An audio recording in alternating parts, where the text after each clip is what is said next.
విజయనగరం జిల్లా రాజాం నియోజకవర్గంలో భారీ సంక్షేమ కార్యక్రమాలు నిర్వహించబడ్డాయి. మాజీ మంత్రి తెలుగుదేశం పార్టీ ఎమ్మెల్యే కోనరు మురళీమోహన్ రాజాం మండలం విఆర్ అగ్రహారంలో వయోవృద్ధులు, వికలాంగులు, వితంతులు, ఒంటరి మహిళలకు ఎన్టీఆర్ భరోసా పింఛన్లను పంపిణీ చేశారు. ఈ సందర్భంగా ఆయన మాట్లాడుతూ సామాజిక పింఛన్లను రాష్ట్రంలో మొదటిసారి ప్రవేశపెట్టిన ఘనత స్వర్గీయ నందమూరి తారక రామారావుకే చెందుతుందని తెలిపారు.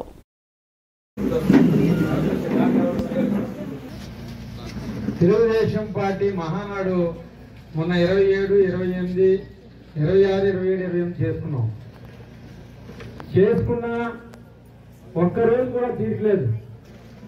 ఎవరైనా 3 రోజులు 24 గంటలు కష్టపడిన ఆయన అప్పటికప్పుడు ఢిల్లీ వెళ్ళారంటే ఒకసారి అర్థం చేసుకోండి.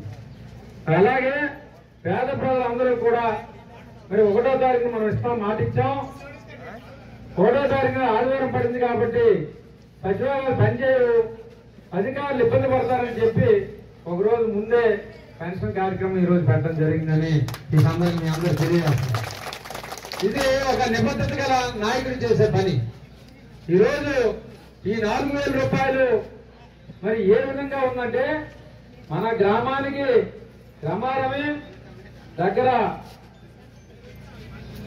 20 లక్షల రూపాయలు, మరి 2,10 రూపాయలు సంవత్సరానికి మన గ్రామానికి మన ప్రభుత్వం పెన్షన్కి ఇస్తుందని సందర్భంగా తెలియజేస్తున్నాం. 2 కోట్లు పైబడి అంటే మీకు తెలుసు,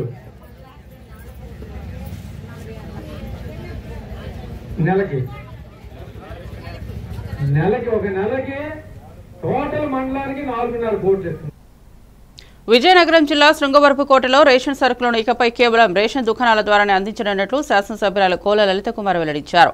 ఎస్కోట పట్టణ కేంద్రంలోని 1 వే ట్రాఫిక్ ప్రాంతంలో ఉన్న రేషన్ డిపోను అట్టహాసంగా పునః ప్రారంభించారు. ఈ సందర్భంగా మాట్లాడుతూ ప్రజలందరూ ఈ సదుపాయాన్ని పూర్తిగా వినియోగించుకోవాలని సూచించారు.